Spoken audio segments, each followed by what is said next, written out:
I am so glad that I was not disappointed by the wait to learn more about Sumire. Oh my god, I have not resonated with a character on this level in a very long time, and it's no surprise that she falls into the same category as Yoshiko. And apparently Nico and Kasumi, I saw some fan art on Twitter, and I cannot remember the name that those four were given, but they all obviously sort of play a very similar role. I don't know much about Kasumi, but that aside, oh man, Sumire has very quickly skyrocketed to being my favorite character in Leela.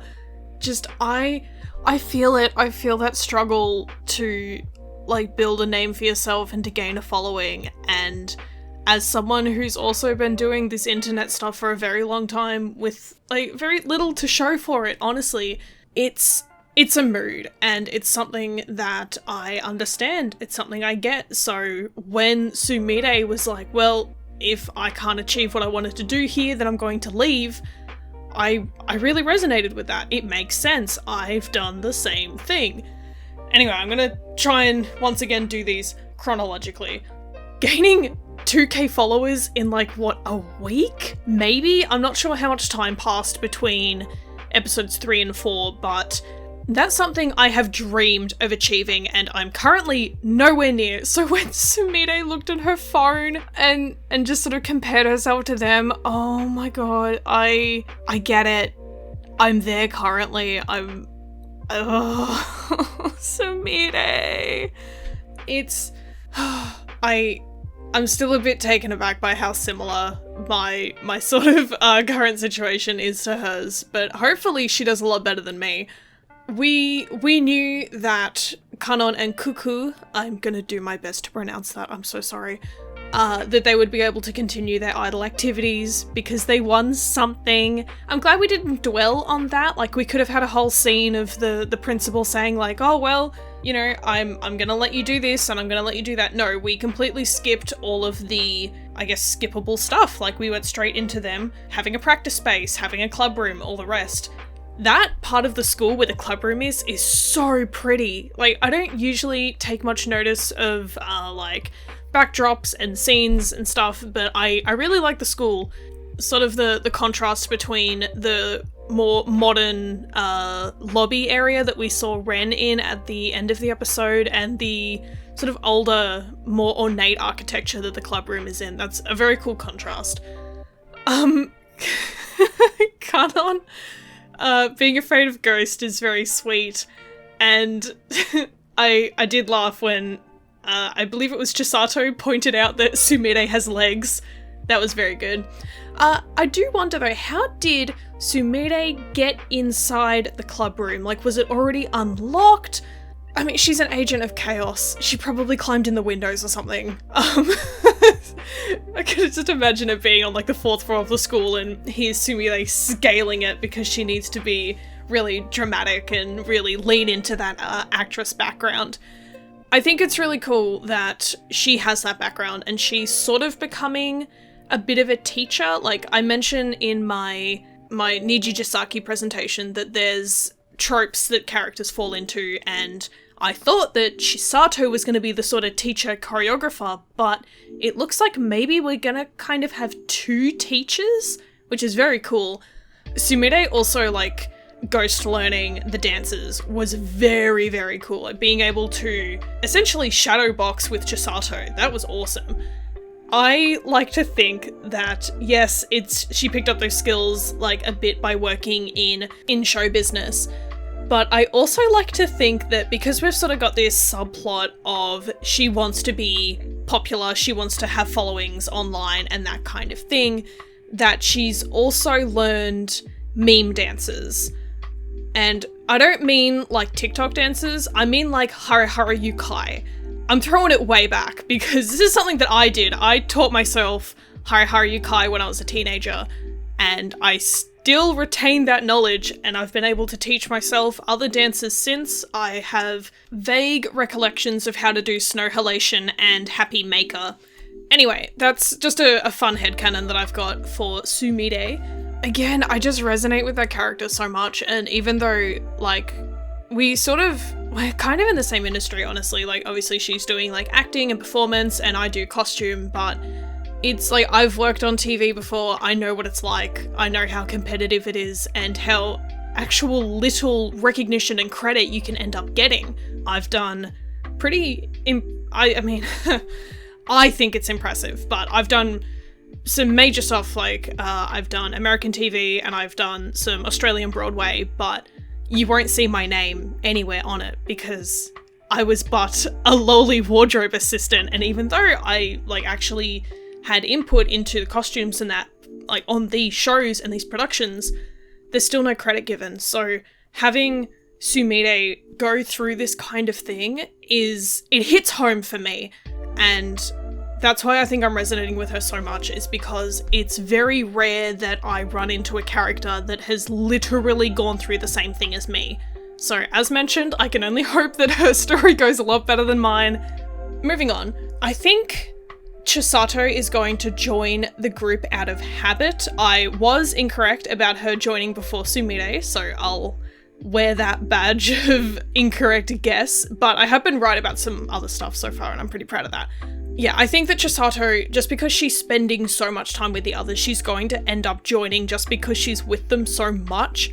And I think at this stage still, like, she has said she's interested in idols, but I don't think the dedication is there. Obviously she's dedicated to helping her friends, but I honestly just think that at some point, one of her teachers or the principal or someone is going to be like, hey, Chisato, why don't you just join them?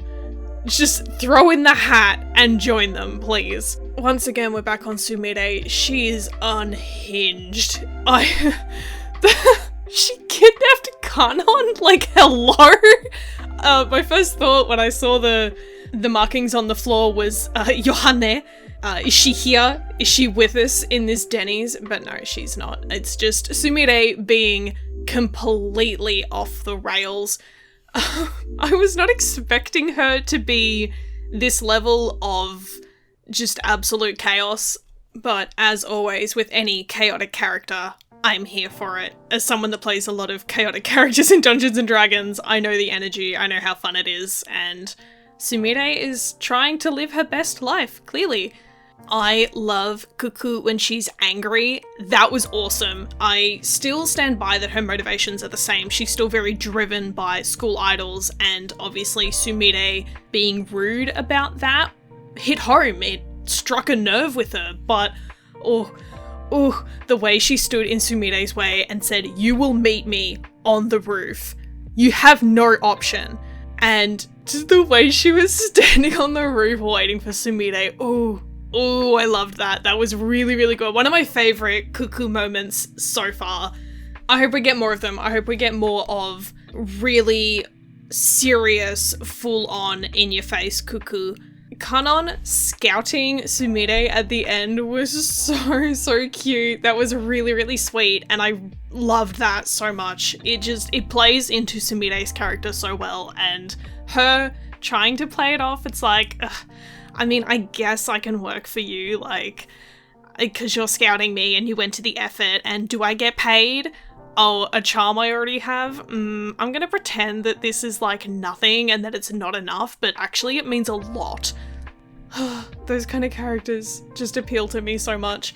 Also, her athletic outfit is so cute. It's kind of dorky, but that really suits her. So, in the episode preview for Ep 5, does Sumire kiss Cuckoo on the cheek? Because if yes, thank you. Thank you for this excellent content. Finally, some good fucking food. This whole episode was good food. Like, I've mentioned before, I've been waiting for Sumire from the beginning, and she is not disappointed. I am not disappointed. I love her to bits. But also, the next episode seems like it's going to be pretty good, and I am hoping that the name Passion Island means we're going to get more Sunnypa. I think that Yuna was in that preview, so please, Love Live, give me more Sunnypa. I need them. You've given me Sumire, and I am very, very grateful. And I have but one more request, and it is more Sunnypa. Please. I need this. I need to know what their deal is, and I need to know more about them so badly. So who knows, maybe we'll get back-to-back Tensei Bait episodes that will make up for how I thought the beginning of the story was both moving too fast and too slow. I think that the pacing is going fine at this point. We'll see. Obviously, we still have to find out how Chisato and Ren join the group. Ren is still very abrasive. I'm enjoying it. I don't know how they're gonna get her to, like, turn around and join the group, but we'll see. I did enjoy that there wasn't as much whiplashy imagery of them all being friends. Like, we've sort of boiled down to just the intro and the outro. I'm still a little, I guess, confused over why there's two outros. Like, we get the consistent one and then we get the character solos. Don't get me wrong, I love them, but I've never seen that before. It's not a problem by any means. It's actually very cool, and I've said before, I really like the style of the outro song. I also really liked Cuckoo's outro song. It's very sweet, and it suits her voice really, really well. I haven't really listened to Leela's stuff yet. That's why I said last time I was really keen to hear Cuckoo's voice, because I hadn't actually paid much attention to it. Like, I've watched the songs on YouTube, but I haven't put much effort into paying attention to Leela before the anime, just because it's difficult for me to get invested in something if I don't know what the characters are like, and they've gone really, really hard with the marketing for these guys, and understandably, it's the new Love Live. It's gonna be popular, and they can totally get away with making merchandise of the characters before they release, but I'm the kind of person that gets really, really attached to certain characters, as we have seen with Sumire.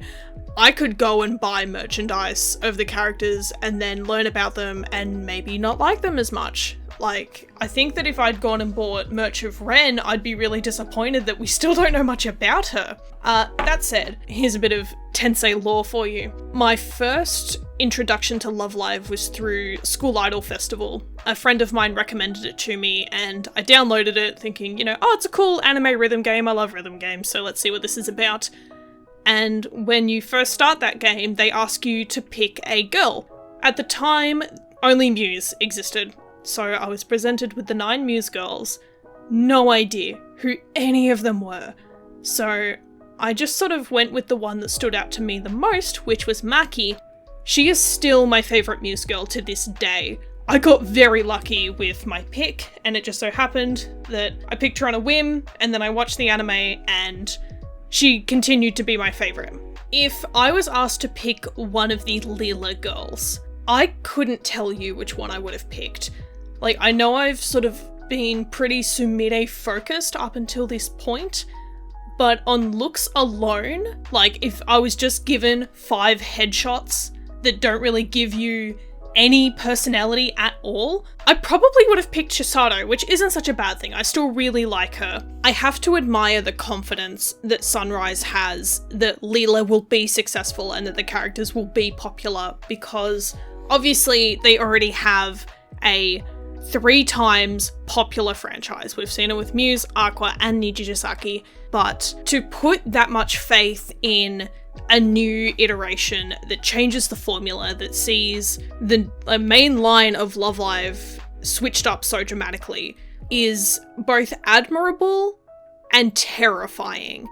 Because we all know that anything Love Live does is going to be popular. And in a lot of ways, I wish I had that kind of confidence. Obviously, I'm still a small-time creator. I just make merchandise and sell it at Aussie cons, but to go into a new thing with the confidence that they have it's pretty cool to see. And I was sort of concerned when I saw all the merchandise coming out for Leela. I didn't know what to make of it, and I wanted to buy into it pretty badly. I'm the kind of person that will just buy merchandise because I think the characters are pretty.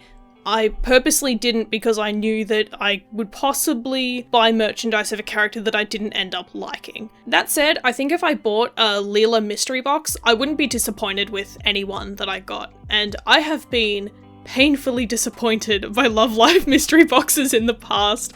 To wrap up, this is definitely my favourite episode so far. I'm really keen to see if we get a trio song or if Chisato joins first. I do think we'll get another insert song before Ren joins, It'll be interesting to see what kind of song that is. Little Stars was very, very cute, and I have confirmed since then that the outfits were pink and blue, which is incredible. I love it so much. I'm very keen to see how Sumire adds to the group. Obviously, she's a very big personality, and it'll be nice to have another character in the mix, because honestly, the other three are kind of mellow. Cuckoo brings a lot of energy to the group, but I personally feel that her one-track motivation does mellow her out quite a bit. Bring on episode 5.